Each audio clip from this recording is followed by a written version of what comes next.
Soy la capitana Verónica Peterson, de 34 años, y me labré mi reputación en la inteligencia del Ejército del Aire de la manera más difícil. Años de trabajo silencioso, noches interminables y misiones que salían adelante porque alguien entre bastidores se aseguraba de que cada detalle fuera perfecto. Durante la mayor parte de mi carrera lo di todo por el trabajo y por los equipos que dependían de él. Pero el día en que un coronel se rió y preguntó quién había dejado entrar a la secretaria a una reunión informativa confidencial, sin darse cuenta de que acababa de insultar a Segador 6, tomé una decisión que lo cambió todo.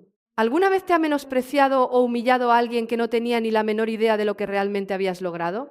Si es así, cuéntame tu historia en los comentarios. No eres la única persona a la que le ha pasado. Antes de entrar en detalles sobre lo que ocurrió después, cuéntame desde dónde me estás escuchando. Y si alguna vez has tenido que plantarte y defenderte después de que alguien se hiciera una idea completamente equivocada de ti, dale a me gusta y suscríbete para ver más historias reales sobre cómo poner límites y recuperar tu poder. Porque lo que pasó en aquella sala de reuniones sorprendió a todo el mundo. Crecí junto a una pequeña base aérea en Zaragoza, el tipo de lugar donde el cielo se extiende de forma tan inmensa que todo lo que hay en el suelo parece pasajero. Nuestra casa estaba a unos 3 kilómetros de la pista, lo bastante cerca como para que las ventanas vibraran cada vez que los pesados aviones de transporte despegaban en las operaciones nocturnas. La mayoría de los niños del vecindario aprendieron a dormir con ese ruido. Yo nunca pude. Me quedaba tumbada en la cama escuchando cómo rugían los motores, ese trueno profundo que hacía temblar las paredes, y contaba los segundos entre el aumento de potencia y el despegue. Para cuando tenía 8 años, ya sabía distinguir el sonido de un 130 antes de saber multiplicar fracciones. Podía diferenciar un Hércules de un Galaxy solo por el tono del motor. Esa fue mi infancia. Nada de fútbol ni clases de piano, motores de reacción y el murmullo estático de la radio que llegaba desde el taller de mi padre en el garaje. Mi padre era el sargento primero Daniel Peterson, suboficial del Ejército del Aire y especialista en mantenimiento de aeronaves. Trabajaba en turnos de 12 horas y volvía a casa con grasa bajo las uñas que nunca se terminaba de limpiar del todo. Era silencioso de la manera en que lo son ciertos militares, no distante, no frío, simplemente parco en palabras. Decía lo justo y necesario y no se metía en más. Nunca alzaba la voz en casa, a menos que estuviera en juego la seguridad. Jamás hablaba de sí mismo a menos que alguien le preguntara directamente, e incluso entonces sus respuestas eran breves. Creía en una sola cosa por encima de todo, y eso era la competencia, no la ambición, no el reconocimiento, la competencia. La capacidad de hacer bien un trabajo y hacerlo siempre, todas y cada una de las veces, sin aspavientos ni quejas. Esa creencia definió todo lo que él era y lo definió todo en mí. Jamás me dijo que tuviera que unirme al Ejército del Aire. Ni una sola vez me sentó para decirme, esta es la vida que quiero para ti. Simplemente me demostró con su ejemplo lo que significaba el servicio. Me lo demostró levantándose antes del amanecer cada mañana y vistiéndose con el mismo uniforme perfectamente planchado. Me lo demostró volviendo a casa agotado y aún así revisando mis deberes en la mesa de la cocina.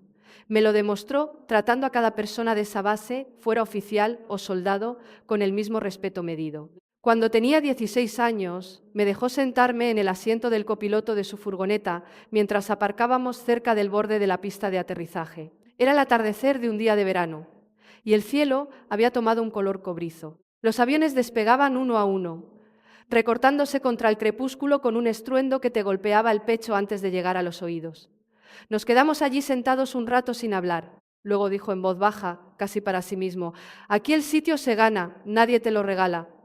Aquella frase se me quedó grabada, no porque fuera profunda, sino porque era una verdad como un templo. Fui a la universidad con una beca de formación de oficiales, estudié análisis de inteligencia con una especialización en ciencias políticas en una universidad pública en Madrid. Fueron 4 años de carrera académica combinados con entrenamientos físicos a primera hora de la mañana, laboratorios de liderazgo y ejercicios de campo. Yo no era la cadete que más gritaba del programa, no era la más carismática, pero era constante. Siempre llegaba preparada, hacía preguntas que hacían dudar a mis instructores. Y cuando recibí mi despacho como teniente a los 22 años, sentí que me había ganado el empleo de la misma manera que mi padre habría esperado. No por desearlo, sino por estar preparada para asumirlo. Mi primer destino fue el apoyo de inteligencia para operaciones aéreas en una base en el sur de España. No era un trabajo glamuroso, sobre todo ciclos de planificación, informes de objetivos, análisis de amenazas y estudios de rutinas de vida en regiones que solo había visto en imágenes de satélite. La oficina era una sala sin ventanas, con luces fluorescentes y demasiadas pantallas de ordenador. Compartía el espacio con otros 3 oficiales subalternos y un grupo rotativo de analistas de tropa que hacían la mayor parte del trabajo pesado. Trabajábamos jornadas larguísimas para obtener unos resultados que rara vez veíamos de primera mano, pero yo trataba cada tarea como si fuera vital. Cada informe que salía de mi mesa llevaba mi firma.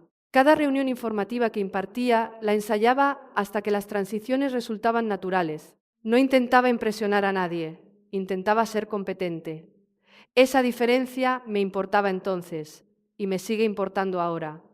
Así fue como conocí al comandante Thomas Hale. Estaba asignado como el oficial de inteligencia superior que supervisaba nuestra sección. Tenía poco más de 40 años.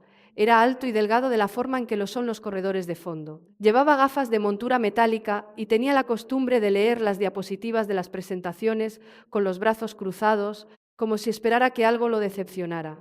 A la mayoría de los oficiales noveles les intimidaba, a mí no.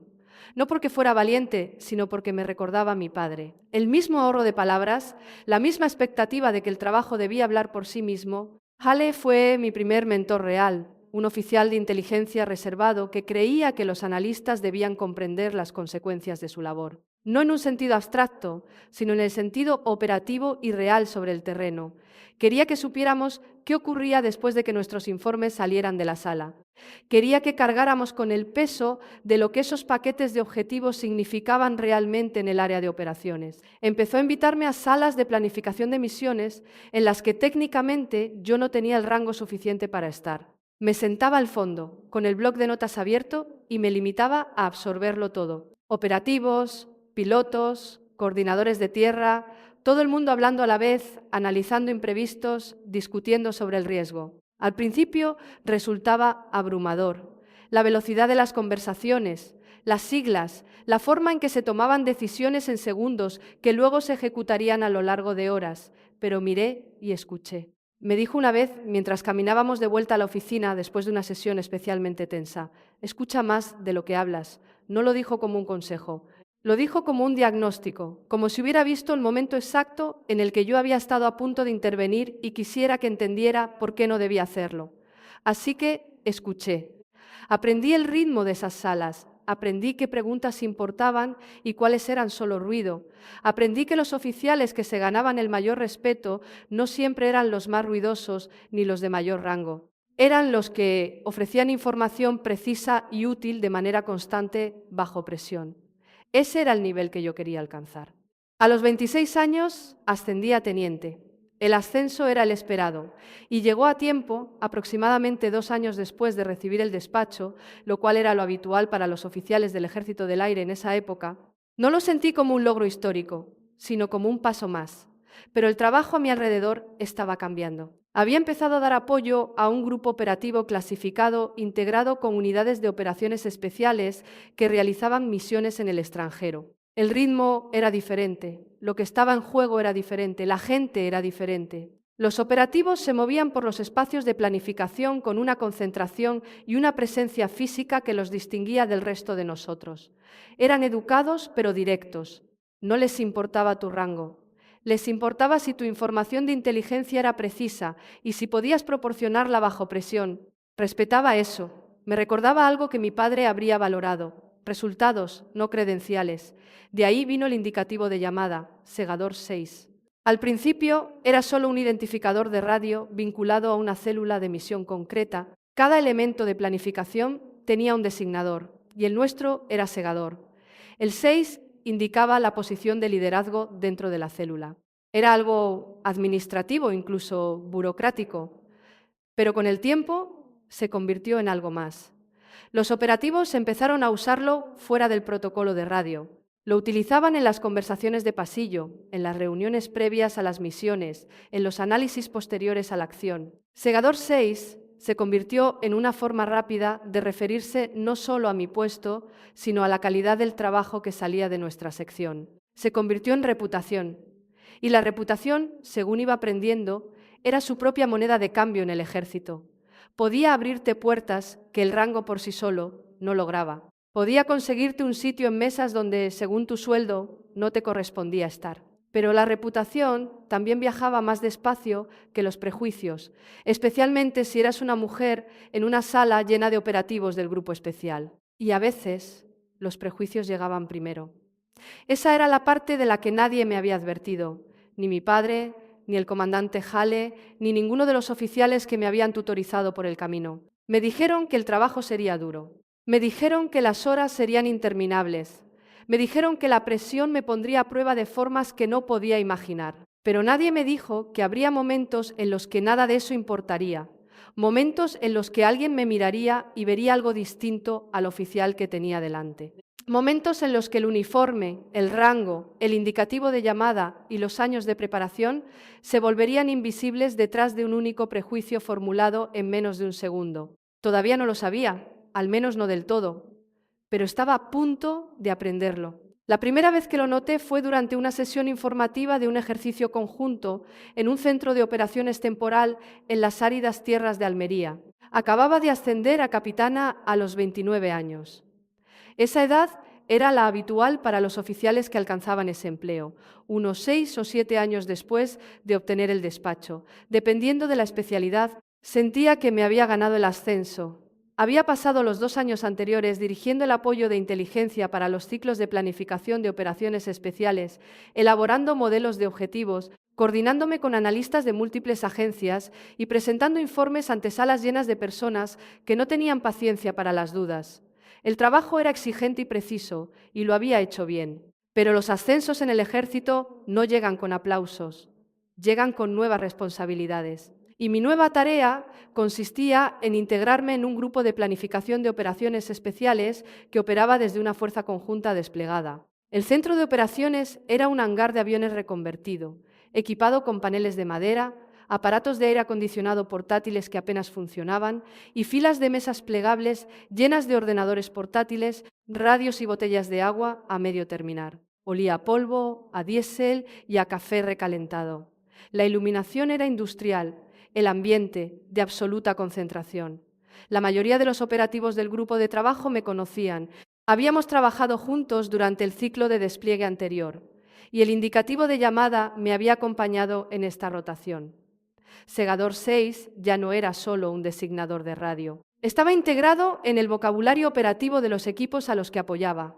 Cuando los paquetes de objetivos llegaban con ese identificador, los operativos confiaban en el producto. Esa confianza se había construido lentamente a lo largo de meses de evaluaciones precisas, una coordinación fiable y la disposición a quedarme en la sala de planificación hasta responder la última pregunta, sin importar la hora que fuera.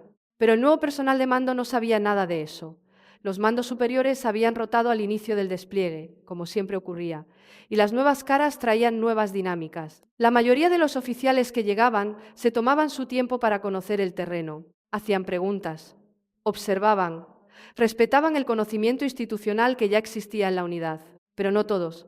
Entre ellos estaba el coronel Mark Whittaker, el nuevo comandante de operaciones. Llegó con la reputación de ser un líder decidido, antiguo piloto de caza, con 30 años de servicio, múltiples mandos a sus espaldas, el tipo de oficial cuyo historial parecía un folleto de reclutamiento. Se movía con la seguridad de un hombre que llevaba décadas siendo la persona más importante en cada sala en la que entraba. Era alto, de hombros anchos, y tenía una voz que llenaba cualquier espacio sin esfuerzo.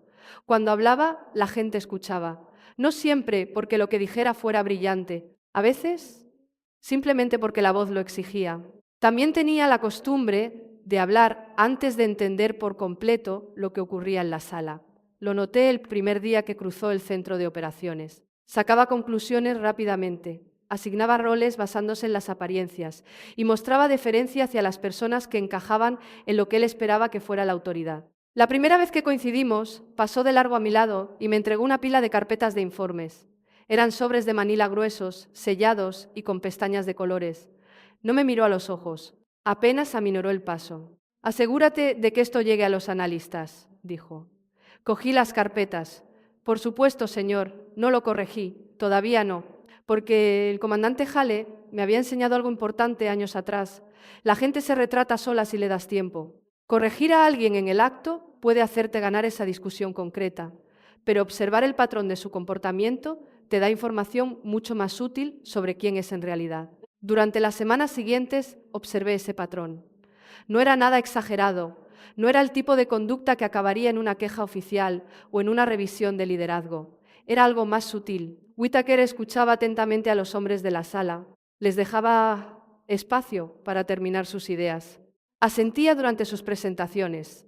Hacía preguntas de seguimiento que demostraban interés, pero a las mujeres las interrumpía, no siempre, no de forma agresiva, pero sí con la suficiente constancia como para que te dieras cuenta si prestabas atención. Un oficial de logística podía estar a mitad de frase durante un informe de coordinación de suministros y él la cortaba con una pregunta dirigida a otra persona. Un especialista en transmisiones presentaba una evaluación de conectividad y él miraba el reloj a mitad de la explicación. Pequeños detalles, gestos que quedaban en los márgenes de la relación profesional. Nada que pudieras poner en un informe escrito, pero perceptibles. Absolutamente perceptibles. Mostraba deferencia hacia los pilotos. Ese era otro patrón. Si había un piloto en la sala, Whittaker se orientaba hacia él. Hablaban el mismo idioma. Entendía su mundo.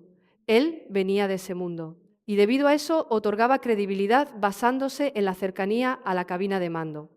El personal de inteligencia, la logística, las transmisiones, todo eso quedaba en su visión periférica. Eran necesarios, pero secundarios.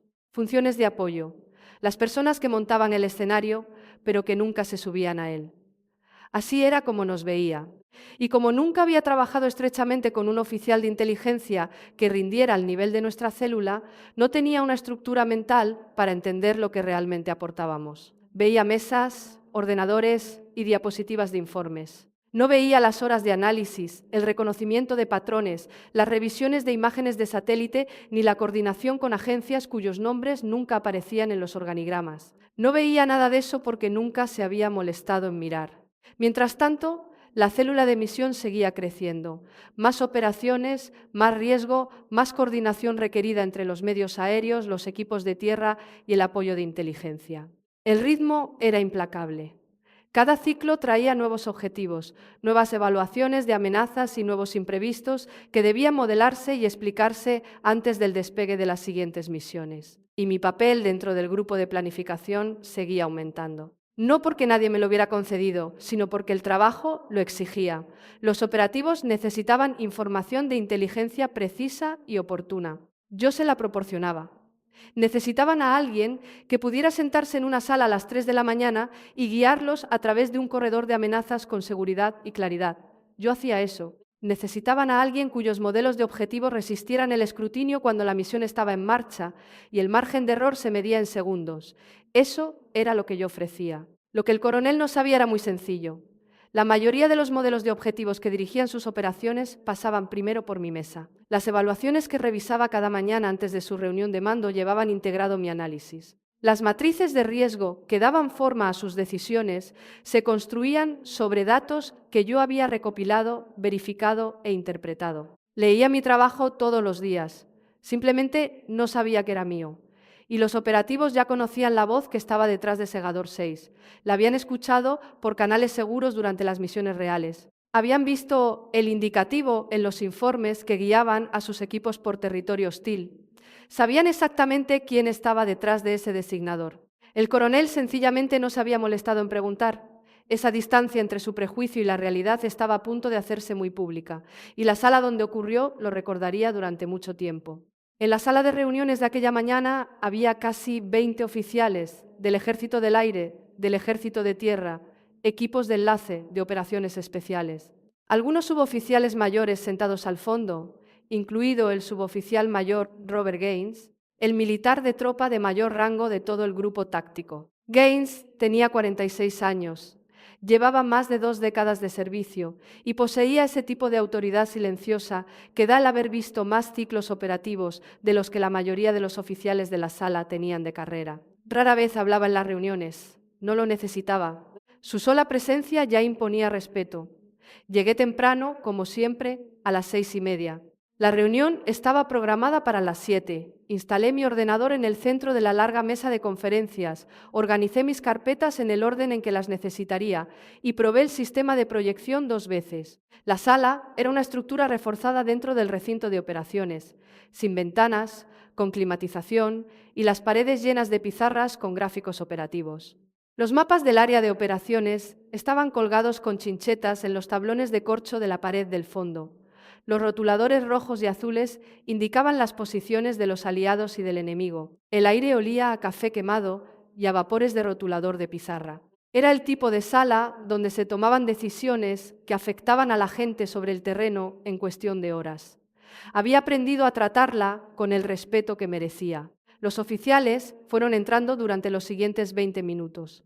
El teniente Aaron Blake llegó sobre las 7 menos cuarto. Blake tenía 32 años. Era un oficial de enlace de operaciones especiales del Ejército de Tierra asignado para coordinar la integración de los equipos de tierra con la planificación del apoyo aéreo. Era agudo, directo y se movía con la soltura de quien ha pasado suficiente tiempo en entornos conjuntos como para saber que el rango importa menos que la fiabilidad. Me saludó con la cabeza mientras tomaba asiento al otro lado de la mesa. Habíamos trabajado juntos en el ciclo de planificación anterior y entendía perfectamente lo que aportaba la célula de inteligencia. También comprendía las dinámicas que se estaban creando en torno al nuevo mando. Había visto los mismos patrones que yo. Nunca lo habíamos hablado de forma directa, no hacía falta. La sala se fue llenando. Pilotos, planificadores, personal de operaciones. Unos analistas de la sección de inteligencia de señales se sentaron al fondo. La energía en la sala era de concentración, pero dentro de la rutina. Otra mañana de informe, otro ciclo. La pantalla de proyección mostraba la diapositiva de la visión general de la operación, con mi nombre visible como la ponente principal en la esquina inferior izquierda. El coronel Whittaker entró el último, a las 7 menos 2 minutos. Entró como siempre, con un paso que sugería que esperaba que la sala se adaptara a su presencia, y no al revés. Llevaba una taza de café en una mano y una carpeta fina en la otra. Escaneó la sala de izquierda a derecha pasando la mirada por los oficiales sentados como si estuviera haciendo inventario. Luego me miró a mí, sentada casi en el centro de la mesa, con el ordenador abierto, las carpetas organizadas, lista. Frunció el ceño ligeramente, no de forma exagerada, solo un pequeño gesto, como si algo en la imagen que tenía delante no encajara con la idea que se había hecho en su cabeza. Y entonces se rió. No fue una risa fuerte, fue un sonido corto, un impulso reflejo, el tipo de risa que se escapa antes de que uno tenga tiempo de pensar en si debería dejarla salir o no. ¿Quién ha dejado entrar a la secretaria?, dijo. La sala se quedó en silencio. No un silencio tenso, exactamente, simplemente inmóvil. El tipo de quietud que se produce cuando un grupo de personas se da cuenta a la vez de que algo ha salido mal, pero nadie sabe todavía qué tan mal está. Algunos oficiales se removieron en sus sillas. Blake, al otro lado de la mesa, soltó el bolígrafo despacio. Gaines, al fondo de la sala, ni se movió. Se limitó a observar. Cerré mi ordenador despacio, sin dramatismo, con toda la calma. Luego busqué la carpeta que tenía a mi lado, la que contenía todo el dossier del informe de la operación que había preparado. La deslicé sobre la superficie pulida de la mesa hacia el coronel. Se detuvo justo delante de él. Él miró de reojo la portada. Mi nombre estaba impreso claramente arriba. Capitana Verónica Peterson, jefa de la sección de inteligencia. Justo debajo, en el espacio reservado para el indicativo de llamada, 2 palabras. Segador 6. Hablé con calma. Sin rabia, sin temblores en la voz, solo el tono firme que me había entrenado a usar en salas donde la precisión importaba más que la emoción. Segador 6, señor. Por un segundo no se movió. Su mirada se quedó fija en la portada. La sala seguía en completo silencio. Luego la cara se le quedó pálida. Ocurrió despacio, como ver retroceder la marea en la playa, porque todos en esa sala sabían perfectamente quién era Segador 6. 3 equipos en el exterior volaban en ese momento misiones basadas en los paquetes de objetivos firmados con ese indicativo. Los operativos de la sala habían escuchado ese identificador por canales de radio seguros en operaciones reales. Los analistas del fondo habían procesado datos que alimentaban directamente las evaluaciones elaboradas bajo ese designador. Blake lo sabía. Gaines lo sabía. Los pilotos lo sabían. La única persona en esa sala que no lo sabía era el hombre de pie en la cabecera de la mesa, con una taza de café y una carpeta fina. el hombre que acababa de llamar secretaria a la jefa de inteligencia.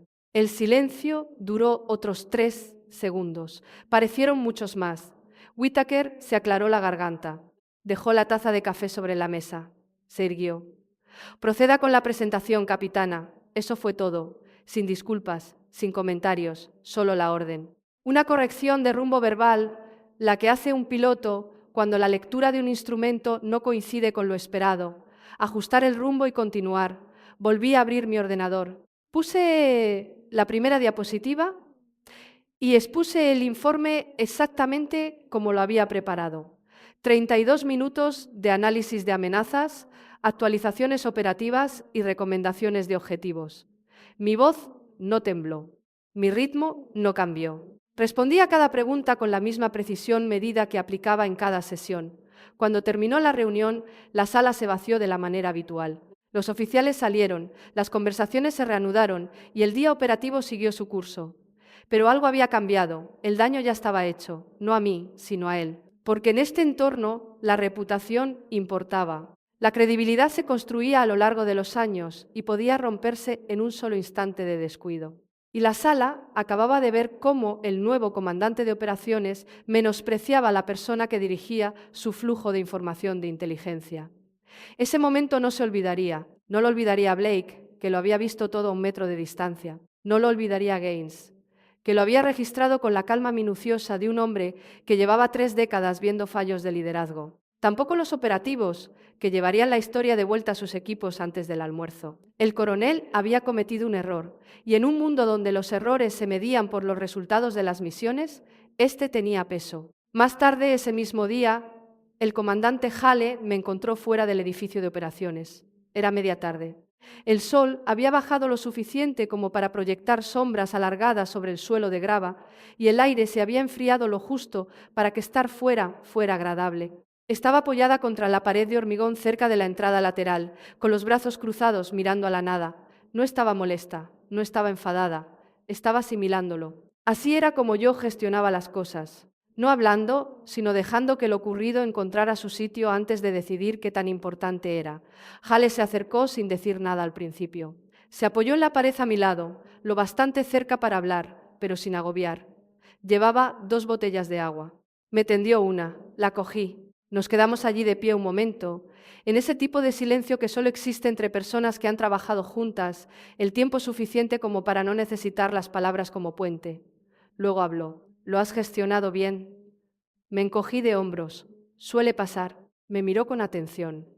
Tenía una forma de mirar a la gente que no era del todo analítica ni del todo compasiva. Estaba en un término medio, como si sopesara lo que decías frente a lo que sentías de verdad y decidiera si valía la pena mencionar esa diferencia. No suele pasarle a la persona que dirige la mitad de la planificación de la misión, apuntó. Eso me hizo sonreír. No mucho, solo lo justo para reconocer que tenía razón y que valoraba su sinceridad. Lo que me molestaba no era el desprecio. Había oído cosas peores. En casi una década de servicio militar me habían menospreciado más veces de las que podía contar. Venía con el puesto, no solo por el hecho de ser mujer, aunque solo influyera, sino porque el trabajo de inteligencia era invisible por naturaleza para la gente que no lo entendía. Nosotros no volábamos los cazas, no tirábamos las puertas abajo, nos sentábamos en salas oscuras y construíamos las estructuras que hacían posibles esas misiones. Y al ser un trabajo invisible, era fácil pasar por alto a quienes lo realizaban. Lo que me molestaba era el prejuicio detrás de todo, la rapidez del juicio. Whittaker me había mirado y me había juzgado en menos de 2 segundos, no basándose en nada de lo que yo hubiera dicho o hecho, sino en lo que él esperaba ver frente a lo que realmente vio. Había pasado casi 10 años ganándome mi sitio en esas mesas. Años de despliegues, certificaciones, evaluaciones operativas y resultados demostrados. Pero una sola mirada había borrado todo eso. Una broma cualquiera había reducido todo lo que había construido a un chiste.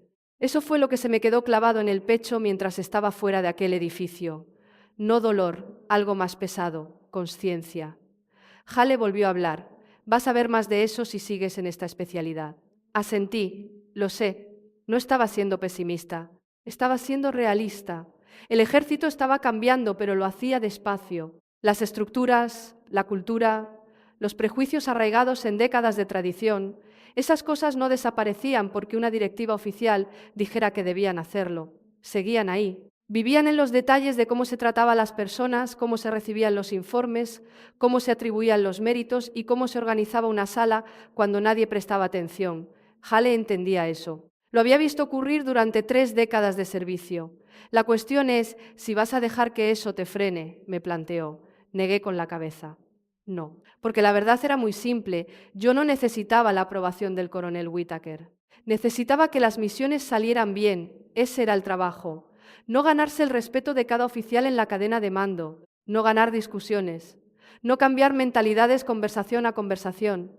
El trabajo consistía en ofrecer información de inteligencia que mantuviera a la gente con vida y pusiera las operaciones en el objetivo. Los operativos confiaban en la labor realizada. Los paquetes de objetivos eran sólidos. Las evaluaciones resistían cualquier examen. Eso importaba mucho más que cualquier momento concreto en cualquier sala de reuniones. Hale pareció dar por buena la respuesta. Se terminó el agua y se despegó de la pared. Por si te sirve de algo, comentó. Gaines me ha dicho que va a vigilar de cerca el ambiente en el mando. Lo miré. ¿Gaines ha dicho eso? Hale asintió. A su manera. Eso significaba mucho. El suboficial mayor Gaines no era el tipo de persona que hacía comentarios a la ligera. Si se había dado cuenta de la actitud de Whittaker y se lo había comentado a Hale, significaba que la situación había llamado la atención a un nivel que iba más allá de mi experiencia personal. Gaines observaba los entornos de mando de la misma manera que un meteorólogo vigila los sistemas de presión. Seguía los patrones y señalaba la inestabilidad. Aún así, el incidente había cambiado algo en el ambiente de trabajo. Fue sutil al principio. En los días siguientes, algunos oficiales empezaron a observarme con más atención durante las presentaciones. No con dudas, no con pena, con curiosidad. El tipo de atención que le prestas a alguien cuando te das cuenta de que lo has estado mirando sin llegar a verlo realmente. Un oficial de logística con el que apenas había hablado me paró en el pasillo para preguntarme por el proceso de asignación de objetivos. Un piloto del escuadrón de transporte me pidió asistir a una de mis sesiones de planificación. Blake empezó a enviarme consultas operativas que técnicamente quedaban fuera de mi competencia, con una nota que decía: «He pensado que deberías ver esto». La sala se estaba adaptando porque el coronel había revelado algo sin querer aquella mañana. Había demostrado a todo el grupo táctico vido que no sabía quién estaba dirigiendo realmente las operaciones. Había expuesto su propio punto ciego delante de las personas que dependían de una información precisa para hacer su trabajo, y esas personas acababan de aprender en un único instante incómodo de dónde venía el trabajo real. Ese conocimiento no se olvidaría. No se borraría por cuestiones de protocolo o rango. Ahora formaba parte de la memoria de la unidad. Y la memoria colectiva, según había aprendido, era lo único en el ejército que nadie podía controlar. Una semana después, el mando programó una revisión estratégica. Era una evaluación intermedia habitual diseñada para analizar el ritmo operativo del despliegue, repasar las tendencias de inteligencia y ajustar las prioridades de planificación para el siguiente ciclo de 60 días. Estas revisiones se realizaban de forma regular, pero el momento en que llegaba esta tenía un peso añadido. Varias operaciones de objetivos de alto valor estaban en fase de desarrollo y el margen de tiempo para ejecutarlas se estaba reduciendo. Las decisiones que se tomaran en esa sesión definirían la planificación de las misiones para las semanas siguientes. La reunión sería más reducida que las sesiones informativas de la mañana. 12 oficiales, solo el mando superior. El tipo de encuentro donde se esperaba el debate y donde la claridad era obligatoria. El coronel Whittaker me pidió que asistiera. La invitación llegó por los canales oficiales. Un mensaje de asignación enviado a través de la jefatura de la sección de inteligencia, que era el procedimiento habitual. Pero el hecho de que llegara ya era significativo. En los días posteriores al incidente de la sala de reuniones, Whittaker no me había hablado directamente fuera de los entornos operativos formales. No me había evitado exactamente, pero mantenía una distancia evidente en el trato, ese espacio que alguien crea cuando sabe que ha cometido un error y aún no ha decidido cómo solucionarlo.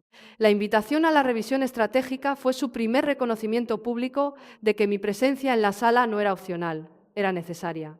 Esta vez me presentó correctamente. De pie en la cabecera de la mesa de conferencias, repasando con la mirada a los oficiales reunidos, me señaló con la mano abierta.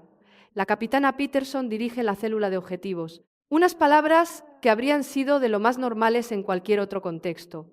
Profesionales, directas, pero viniendo de Whittaker, tras lo ocurrido la semana anterior, adquirían un valor corrector. No se estaba disculpando. Estaba corrigiendo la situación, asegurándose de que la sala entendiera la cadena de aportaciones antes de que comenzara el debate. Seguía siendo distante.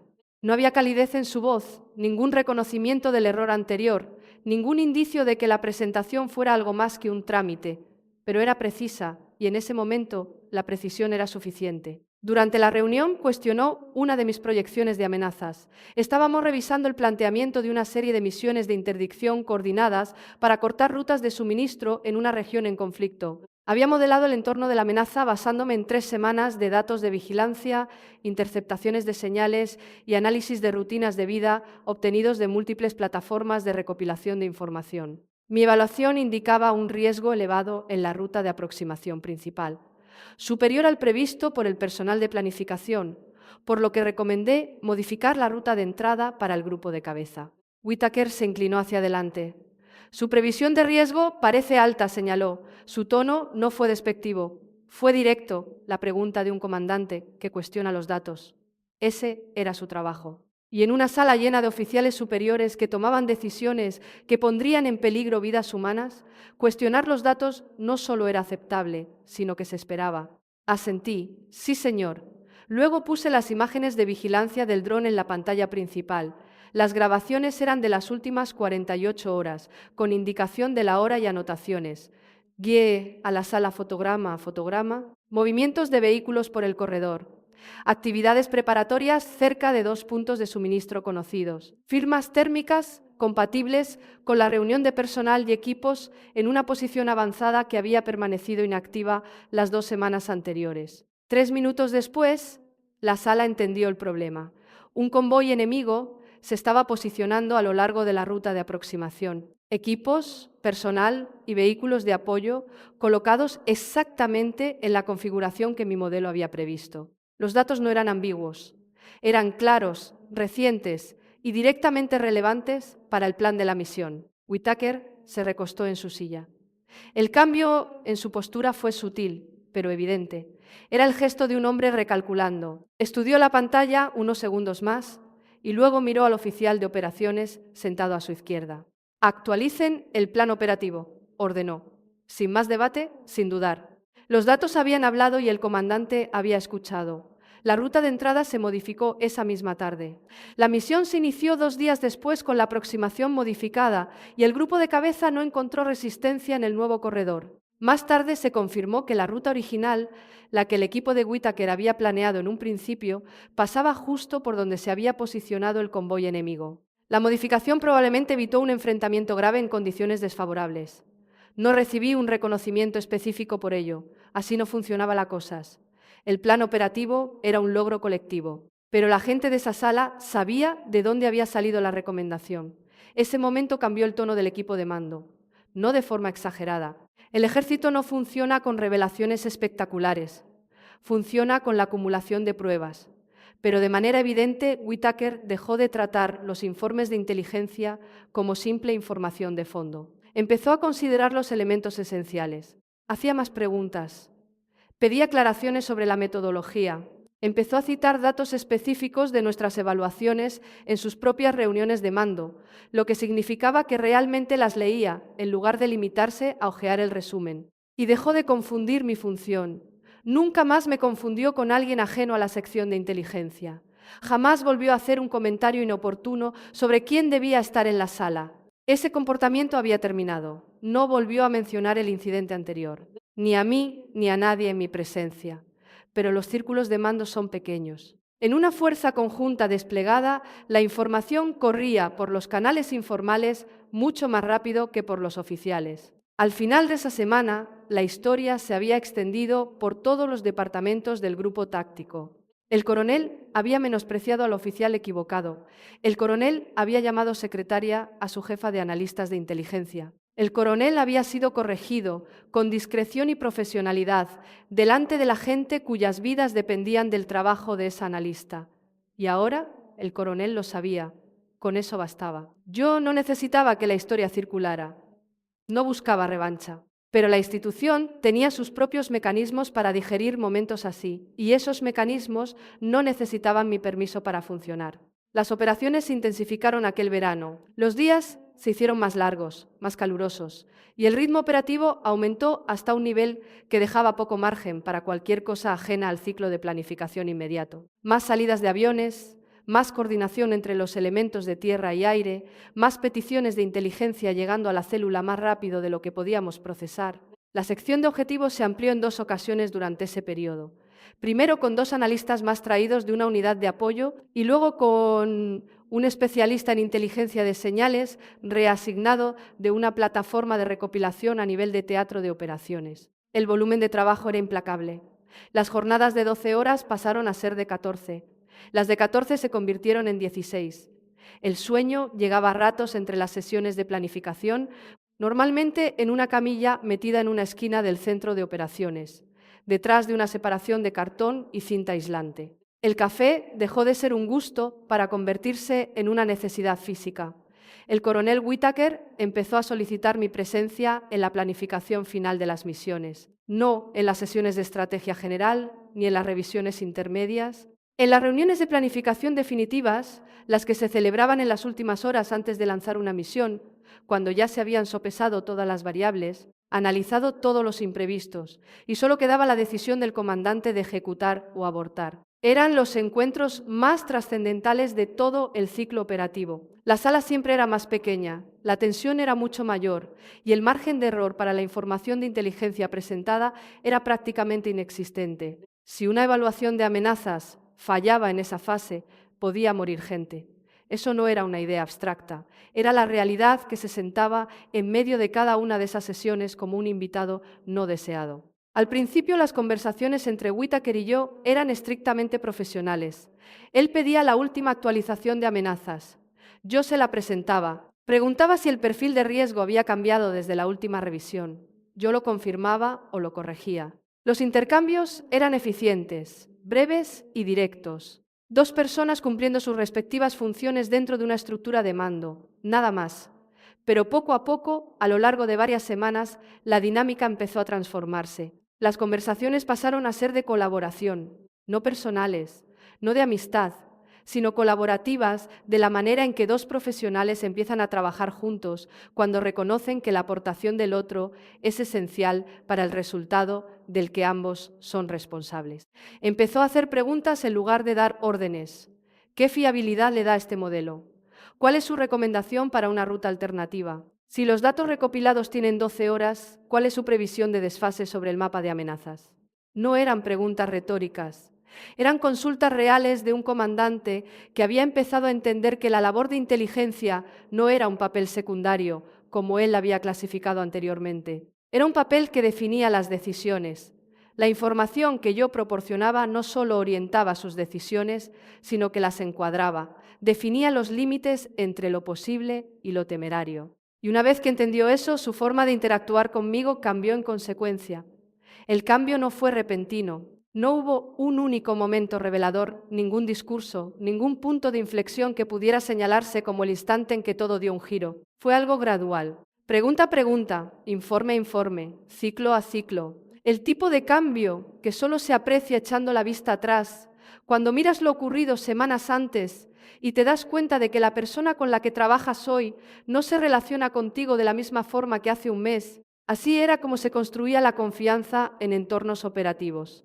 No con gestos, sino con constancia, con la acumulación de un trabajo competente realizado sin fallar, sesión tras sesión, en condiciones que no admitían nada que no fuera la excelencia. Una noche, tras un ciclo de planificación especialmente largo que se había prolongado más allá de la 1 de la madrugada, la sala se fue vaciando poco a poco. Los oficiales recogieron sus cosas, intercambiaron unas palabras breves y se retiraron a sus alojamientos. Yo seguía en mi puesto, cerrando carpetas y guardando los informes de inteligencia del día en el servidor seguro, cuando Whittaker se detuvo cerca de la puerta. Llevaba la chaqueta doblada sobre un brazo y la taza de café, ahora vacía, en la otra mano. Se quedó allí parado un momento y pude notar su vacilación antes de hablar. «Capitana». Levanté la vista. «Sí, señor». Me sostuvo la mirada un segundo más de lo habitual. sin quedarse fijo, simplemente manteniendo el momento como un hombre que elige sus palabras con el cuidado que suele reservar para las decisiones más críticas de una misión. La juzgué mal cuando nos conocimos. No fue una disculpa formal. En sus 30 años de servicio militar, el coronel Whittaker probablemente había desarrollado un lenguaje de liderazgo que no incluía la palabra perdón, al menos no dirigida hacia abajo en la cadena de mando. Pero en la cultura militar, lo que dijo equivalía a eso. Era un reconocimiento, una corrección anotada en el registro informal entre dos oficiales que debían confiar el uno en el otro para obtener resultados de vital importancia. Asentí. Entendido, señor. Y ambos lo dejamos ahí. Él salió de la sala, yo terminé de guardar mis archivos y la noche continuó como continuaban todas las noches durante aquel despliegue. En silencio, sin ceremonias, con el trabajo saliendo adelante por su propio peso. A lo largo del año siguiente, la relación profesional se estabilizó. No se transformó en algo cercano o personal. No era la naturaleza de ese entorno, ni era lo que ninguno de los dos necesitaba. Se convirtió en algo funcional, fiable, profesional en el sentido más estricto de la palabra. Ambas partes entendían su papel, respetaban la competencia del otro y operaban dentro de un marco de responsabilidad mutua que no requería de afecto para sostenerse. Con eso bastaba. En un entorno operativo de despliegue, con eso bastaba de sobra. Esa era la base sobre la que se construían las relaciones de mando eficaces. Whittaker pasó a apoyarse firmemente en el equipo de inteligencia. El cambio que había comenzado durante la revisión estratégica se profundizó en los meses siguientes a medida que aumentaban las exigencias operativas y crecía la complejidad a la hora de fijar objetivos. Dejó de tratar los informes de inteligencia como material secundario que hojear antes de empezar la discusión importante. Empezó a utilizarlos como el marco de apertura de cada sesión de planificación. Primero se analizaba el panorama de amenazas, luego venía el plan operativo. Ese cambio de orden fue sutil, pero supuso una transformación fundamental en la forma en que el personal de mando procesaba la información y tomaba decisiones. Y significó que la sección de inteligencia, mi sección, ya no trabajaba en los márgenes de la estructura de mando. Estábamos justo en el centro. Presionó para conseguir más analistas. Durante una revisión de asignación de recursos a mitad del despliegue, Whittaker solicitó formalmente 2 puestos de inteligencia más para el grupo de trabajo. La solicitud requería una justificación ante la jerarquía del mando conjunto y él mismo redactó la argumentación. Vi una copia del documento después de que fuera presentado. Citaba resultados operativos concretos que se habían conseguido gracias al trabajo de la célula de inteligencia. Hacía referencia a la precisión de los objetivos, a la fiabilidad de la evaluación de amenazas y al papel de la planificación basada en inteligencia para reducir el riesgo de los equipos sobre el terreno. No me nombraba a mí directamente. Así no funcionaban esos documentos, pero los ejemplos operativos que mencionaba procedían de misiones que yo había planificado, modelos que yo había construido y evaluaciones que yo había presentado. Los nuevos puestos se aprobaron en menos de 3 semanas. Defendió nuestro presupuesto durante las revisiones de mando. Hacia el final del despliegue, el mando conjunto inició una reorganización de recursos en todo el teatro de operaciones destinada a trasladar fondos y personal hacia prioridades emergentes en otra región. La sección de inteligencia fue señalada como una posible fuente de esos recursos. Whittaker se opuso. Argumentó en una sesión a puerta cerrada con el general de división que la capacidad de inteligencia de nuestro grupo táctico era un elemento multiplicador de fuerza que no se podría recuperar fácilmente si se reducía. Ganó la discusión. La sección se mantuvo intacta. Me enteré del encuentro de forma indirecta, a través de canales ajenos a la estructura oficial de informes. Me lo contó Hale. Hale se lo había oído a Gaines, y Gaines, como siempre, había estado presente en la sala. Con el tiempo, Whittaker me recomendó para un puesto en operaciones conjuntas. Este era un paso importante para mi carrera. En el ejército, el ascenso dependía no solo de las evaluaciones de rendimiento y de las juntas de promoción, sino de la trayectoria de los destinos que un oficial iba acumulando a lo largo de los años. Un puesto de operaciones conjuntas, que situaba a un oficial en un entorno de múltiples servicios en un nivel superior de mando, era un acelerador profesional. Indicaba al sistema de ascensos que el oficial había sido reconocido por el mando superior como alguien capaz de operar más allá de los límites de su especialidad de origen. La recomendación debía proceder de un oficial de rango superior con conocimiento directo del rendimiento del interesado. Whittaker la proporcionó.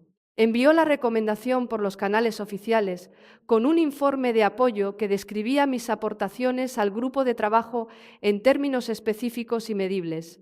Era profesional, era minucioso y contaba con el respaldo de todo un coronel. Eso importaba, porque el progreso profesional en el ejército a menudo dependía de que los oficiales superiores reconocieran tu trabajo y estuvieran dispuestos a vincular su propia credibilidad a tu trayectoria. Una recomendación no era simplemente un formulario, era una declaración de principios. Decía: confío en este oficial lo suficiente como para poner mi firma al lado de la suya. Viniendo de un hombre que una vez me había confundido con una secretaria, esa declaración tenía un valor especial, no un valor irónico, un valor estructural. Significaba que la rectificación había sido real, que la adaptación no había sido superficial ni de cara a la galería, sino que realmente había cambiado la forma en que valoraba a las personas a su alrededor. Si ese cambio se extendió más allá de mí, si transformó su forma de interactuar con otros oficiales a los que antes podría haber pasado por alto, no sabría decirlo. Pero dentro del ámbito de nuestra relación profesional, el camino se había completado. La confianza no era personal, era profesional, y eso era suficiente. La lección no tenía que ver con el perdón. No me había pasado el año anterior perdonando al coronel Whittaker. El perdón implicaba una herida que debía sanar, y lo ocurrido en aquella sala de reuniones no fue una herida. Fue un dato, una información sobre cómo procesan el mundo ciertas personas y cómo esos procesos pueden cambiar ante las pruebas. La lección consistía en cómo la competencia profesional transforma la percepción. Sobre el trabajo lento, discreto, día tras día, de ser tan buena en lo tuyo de forma constante que los prejuicios que la gente trae a la sala acaban cayendo por su propio peso ante la realidad. Eso fue lo que ocurrió.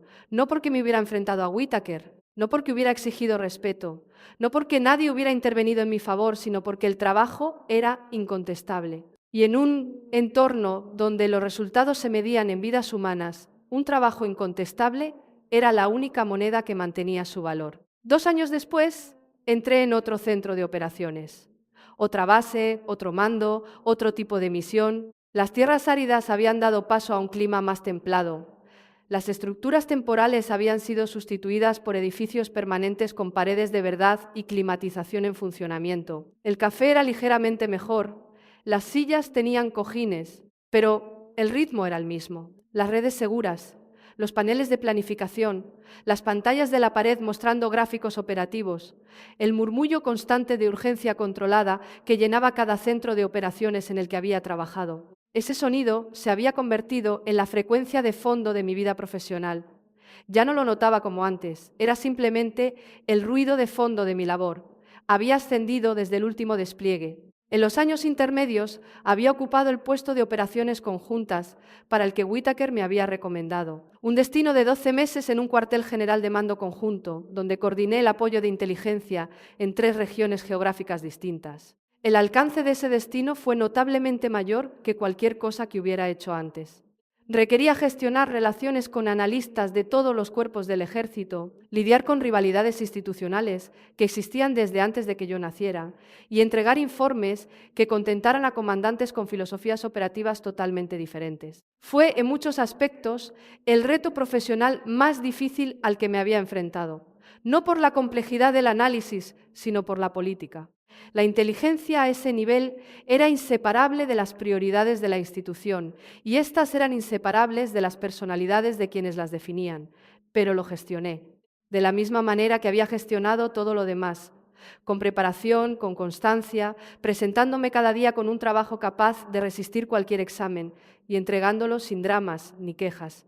Ese destino terminó con una evaluación de rendimiento que utilizaba términos que nunca antes había visto en mi expediente. Palabras como excepcional e insustituible, palabras que tenían peso en el sistema de promoción e indicaban a las juntas de evaluación que esta oficial había sido puesta a prueba a un nivel superior y había respondido con creces. El ascenso a comandante llegó poco después. Tenía 33 años. La edad correspondía a la progresión habitual de un oficial del Ejército del Aire en una trayectoria acelerada, y sentí que me había ganado el rango de una forma que los ascensos anteriores no habían llegado a igualar. no porque los rangos anteriores no fueran merecidos, sino porque éste llegaba tras un periodo de crecimiento profesional que me había exigido más de lo que creía poder dar. Esta vez, cuando los oficiales se reunieron alrededor de la mesa en el nuevo centro de operaciones, nadie preguntó por qué estaba allí. No hubo confusión sobre mi papel, ni malentendidos, ni prejuicios sobre lo que hacía en esa sala. Ya lo sabían, mi reputación había llegado a la sala antes que yo. El indicativo de llamada se había extendido por la comunidad de operaciones especiales de la forma en que lo hacen los indicativos cuando van unidos a un trabajo que los operativos respetan. Segador 6 ya no era solo un identificador, era un punto de referencia, una forma rápida de decir a la gente de la sala qué tipo de apoyo de inteligencia podían esperar y quién lo proporcionaba. Cuando me senté a la mesa y abrí mi ordenador, los oficiales a mi alrededor continuaron sus conversaciones sin interrupción. No porque me ignoraran, sino porque mi presencia era lo esperado. Formaba parte del panorama operativo. Esa ausencia de tensiones fue, a su manera, el reconocimiento más importante que jamás había recibido. Al comenzar la reunión, me di cuenta de algo en silencio. Algo que no llegó como una revelación, sino como una certeza lenta que se iba asentando. La forma en que un hecho se aclara solo cuando dejas de mirarlo fijamente. Aquel momento con el coronel Whittaker había dejado de importar. No porque se hubiera resuelto, no porque él se hubiera disculpado, tampoco porque yo lo hubiera superado mediante un proceso consciente de reflexión o maduración. Había dejado de importar porque yo ya no necesitaba que se resolviera. El suceso existía en mi memoria de la misma manera que un fenómeno meteorológico queda registrado en un diario de bitácora, anotado, registrado, ya no estaba activo. Había definido ciertas cosas sobre cómo me manejaba en los entornos profesionales. Había agudizado mi percepción de las dinámicas que existían bajo la superficie de las relaciones de mando, pero ya no ocupaba un espacio emocional. Era simplemente parte del expediente. Y eso planteaba una pregunta diferente, una que no había previsto. Si el respeto acaba llegando de todos modos, si la competencia profesional termina transformando la percepción, si la sala al final descubre quién lleva el peso de la misión, ¿por qué gastar energía buscándolo? ¿Por qué pasar un solo segundo preocupándose por la gente que aún no se ha enterado de lo que el trabajo ya ha demostrado? La respuesta, me di cuenta, es que no deberías hacerlo. No porque esas personas no importen, sino porque el trabajo importa más. El trabajo es lo único que puedes controlar. Las opiniones, los prejuicios, los juicios rápidos, todo eso pertenece a los demás. No puedes gestionarlo, solo puedes resistir más que ellos.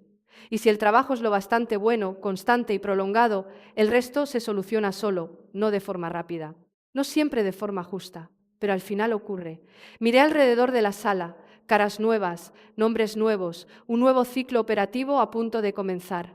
Y sentí, por primera vez en mucho tiempo, que estaba exactamente donde debía estar. No porque alguien me hubiera dicho que pertenecía allí, sino porque yo lo sabía.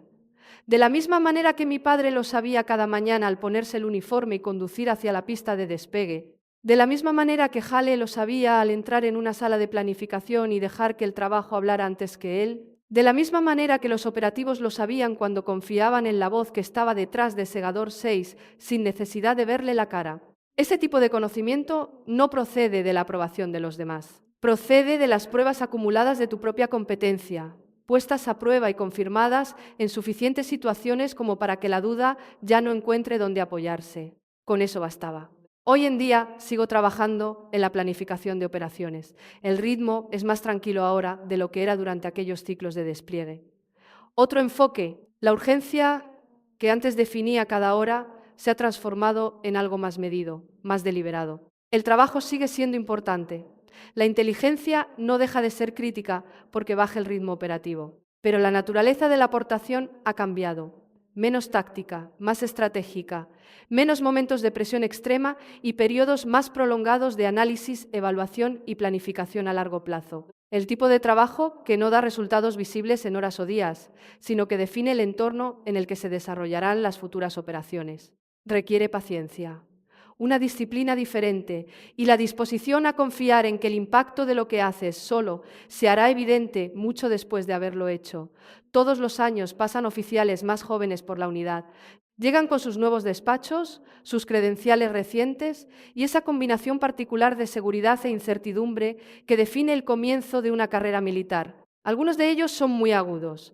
Aprenden rápido, asimilan el entorno operativo en pocas semanas y empiezan a aportar casi de inmediato. A otros les cuesta más. Les resulta difícil pasar de los esquemas académicos a la aplicación práctica, de la claridad de los casos de los manuales a la ambigüedad de los problemas de inteligencia del mundo real.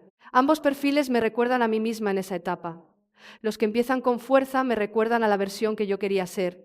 Los que tienen dificultades me recuerdan a la versión que realmente fui. A veces se les ve inseguros al entrar en su primera sala de reuniones. Reconozco esa sensación. Esa pequeña duda antes de cruzar la puerta. Esa mirada rápida por la sala para definir dónde sentarse, a quién saludar, cómo comportarse cuando eres la persona con menos experiencia de la mesa. Ese momento de cálculo en el que intentas proyectar competencia antes de haber tenido la oportunidad de demostrarla de verdad.